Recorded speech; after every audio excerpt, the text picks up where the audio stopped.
গতকাল রাত্রের ইউসিএল এর সেকেন্ড লেগের খেলা শেষ হয়েছে, 4টা খেলা শেষ হয়েছে। তার মাঝে কোয়ার্টার ফাইনাল নিশ্চিত করেছে 4টা দল: বার্সা, পিএসজি, ইন্টার মিলান আর বায়ার্ন। কোয়ার্টার ফাইনালে বায়ার্নের সাথে পড়ছে ইন্টার মিলান, আর পিএসজি আর বার্সার সাথে প্লাস আর যে একটা দল আছে, এখানে একটা খেলা আছে, ওইখানে কে যায় এটা আজকে রাতে বোঝা যাবে। তো যদি আমরা কালকের খেলার মাঝে কথা বললে আমাদের কথা বলতে হয় বার্সা আর পিএসজির খেলাটা নিয়ে। কালকে বার্সা বেনফিকা খেলার মাঝে বার্সেলোনা 3-1 গোলে জিতছে, এগ্রিগান 4-1। এখানে রাফিনহার 2 গোল আর লামিলে আমালের 1 গোলে। আমরা যদি প্রথমত লামিলে আমালের নিয়ে কথা বলি, তাহলে আমালের নিয়ে কথা বলতে আপনাকে ওরকমভাবে কথা বলার মতো কিছুই নাই। লামিলে আমাল যে ফর্মে আছে, যে ছন্দে আছে, বা শুরু থেকে লামিলে আমালের যে লাইমলাইটটা ছিল, আসলে ও এটার যোগ্য দাবিদার বলে মনে করি আমি। আপনি যদি কালকের খেলা দেখেন, আপনি একবার যেন বলতেই পারেন যে হয়তোবা লামিলে আমাল রেস্টে ছিল, মেসির প্রাইমটা খেলতে নামছিল মোটামুটি। লামিলে আমাল ওই লোকগুলোর জন্য খেলে যে লোকগুলো আসলে বার্সার প্রাইমে, মেসির খেলাটা উপভোগ করতে পারে নাই। তার একটা ছোট্ট হাইলাইট দেওয়ার জন্য লামিলে আমাল খেলতেছে, লামিলে আমালের খেলাটা আপনি উপভোগ করতেছেন। আপনি ফার্স্ট অ্যাসিস্টটা যদি দেখেন, যদি ওর গোলটা দেখেন, প্লাস পুরো খেলাটাতেই ওর যে একটা ইম্প্যাক্ট, এটা আপনি দেখতে পারতেছেন যে একটা ইম্প্যাক্ট ও ছড়াচ্ছে। একটা প্লেয়ার বল নিয়ে খেলতেছে, ওই প্লেয়ারটার যে কি একটা ইম্প্যাক্ট, ওটা আপনি বুঝতে পারছেন লামিলে আমাল নিয়ে। আসলে ওরে নিয়ে এক্সট্রা করে কিছু বলার মতো কিছুই নয়, জাস্ট উপভোগ করেন। এবং আমার মনে হয় যে আনসু ফাতি যখন প্রথম বার্সেলোনায় ডেবিউট হয়, ওর যে ফর্মটা ছিল, যে লাইমলাইটটা ছিল, ওরে বার্সার 10 নাম্বার জার্সি দিয়ে দিয়েছিল। আমার জাস্ট চিন্তা এতটুকুই, যেন লামিল ইয়ামাল যেন আনসু ফাতির মতো একটা না হয়, এবং আমার মনে হয় এরকম হবে না। আমরা লামিল ইয়ামাল এই যে ছন্দটা আছে, এটা ধরে রাখলে ভবিষ্যৎটা অন্যরকম হবে। আপনি বিলিভ করতে পারেন, ও জাস্ট এখন 17 বছরে আছে, 17 বছরের একটা ছেলে রোজা রাইখা এরকম একটা খেলা খেলতেছে, 11 মিনিটে অ্যাসিস্ট করতেছে, 15 মিনিটে ইফতার করতেছে, 27 মিনিটে গোল করতেছে। আপনি খেজুর দিয়ে ইফতার করতেছি, লামিল ইয়ামাল বেনফিকা দিয়ে ইফতার করতেছে। ওর বিষয়ে আর এক্সট্রা বলার মতো কিছুই নেই। আপনি শুধু বলতে পারেন যে লামিন ইয়ামাল খেলতে থাকুক, আমরা খেলা দেখতে থাকি। আমরা যদি এরপরে কথা বলি রাফিনহারে নিয়ে, আসলে রাফিনহারে নিয়ে বলা দরকার। এই লোকটা যখন বার্সার যে কটা সাইনিং নিয়ে বিতর্ক ছিল, বা যে কটা সাইনিং নিয়ে বার্সা ফ্যানরা খুশি ছিল না, তার মাঝে একটা নাম রাফিনহারও আসে। রাফিনহা যখন প্রথম সিজনে আসা শুরু করলো, ও ওপেন চান্স মিস করতেছে, 1v1 মিস করতেছে, বল পজিশন লুজ করতেছে, বিভিন্ন সমস্যায়। বার্সার ইতিহাসে সবচেয়ে সেরা ফ্লপ সাইনিং হলে রাফিনহা হতে পারে।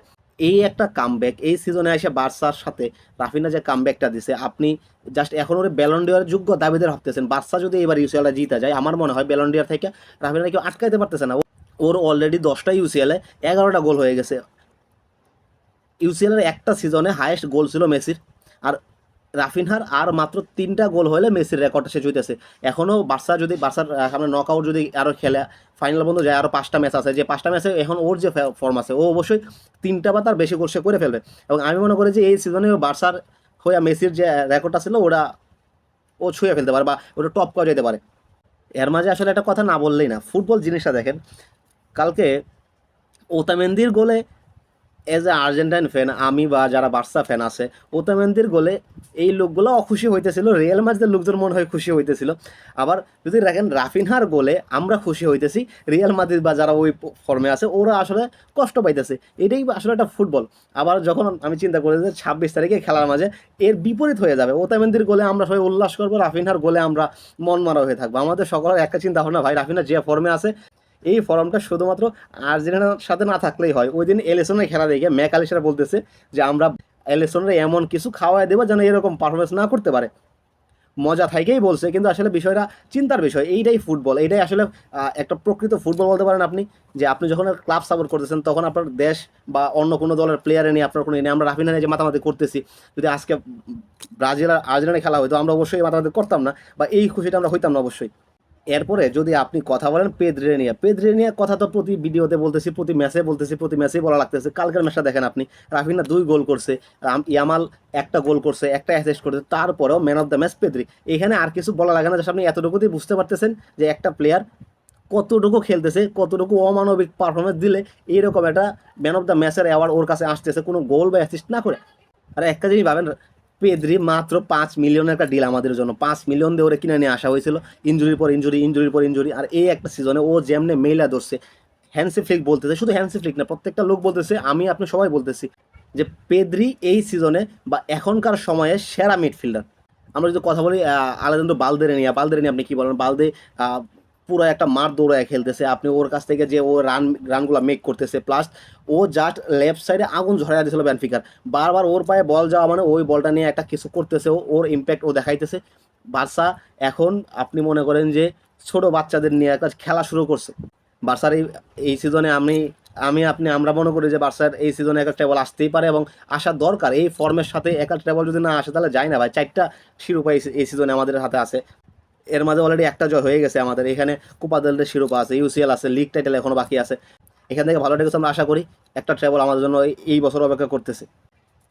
এরপর যদি আমরা কথা বলি লিভারপুল আর পিএইচডি খেলাটা নিয়ে, এখানে আপনি ডেমবেলে বাকি যা প্লেয়ার আছে ওদের বিষয়ে কথা বলতে পারেন, ওরা ফর্মে আছে, ওরা খেলতেছে, আউলা দিতেছে, কিন্তু এখানে যে একটা লোকের নিয়ে কথা বলা দরকার সেটা হইতেছে লুইস এনরিকে।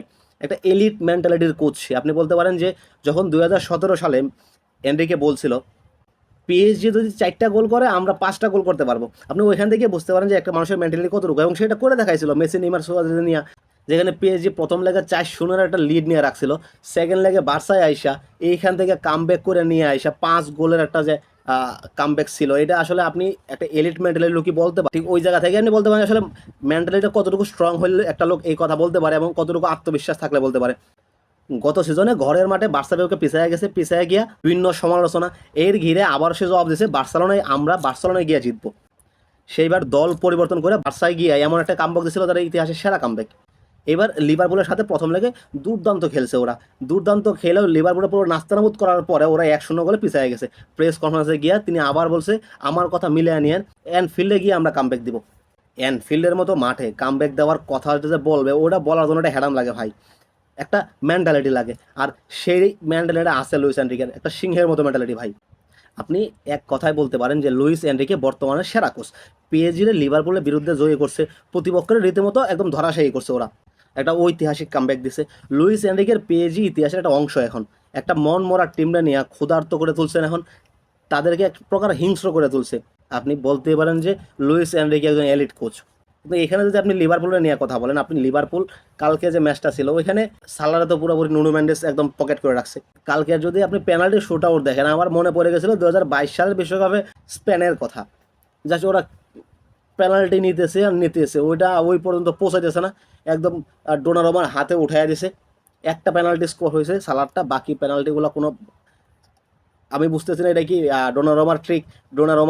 আপনি ডোনারোমার ক্রেডিট দিবেন নাকি লিভারপুলের প্লেয়ারদেরকে ডিসক্রেডিট দিবেন এখানে? আপনি দিন শেষে ফুটবল খেলাটা এরকমই, কখন কোন দিকে মোড় ঘুরতেছে। যদিও আমার প্রেডিকশন ছিল যে এখানে লিভারপুল আগায় যাবে, কিন্তু আমি কালকের খেলা দেখে আমি মনে করি যে পিএসজি ডিজার্ভ করে এই গেমটা জিতা, কোয়ার্টার ফাইনালে যাওয়া, এটা পিএসজি ডিজার্ভ করে। পিএসজির যে ফর্মে ছিল, ওদের প্রিন্সেসে ওদের সাথে যে দুর্ঘটনা ঘটছে ওটা আপনি দুর্ঘটনায় বলতে পারেন। এত ভালো খেলার পরে সেখানে 1 গোলের লিড নিয়ে চলে আসে লিভারপুলের, এটা পিএসজির কপাল কথা বলতে পারেন, একটা দুর্ঘটনা বলতে পারেন। এরপরে আইসা এখানেও কালকে যে প্রকার ওরা খেলা খেলছে, আমি মনে করি পিএসজি রিজার্ভ করে এটা।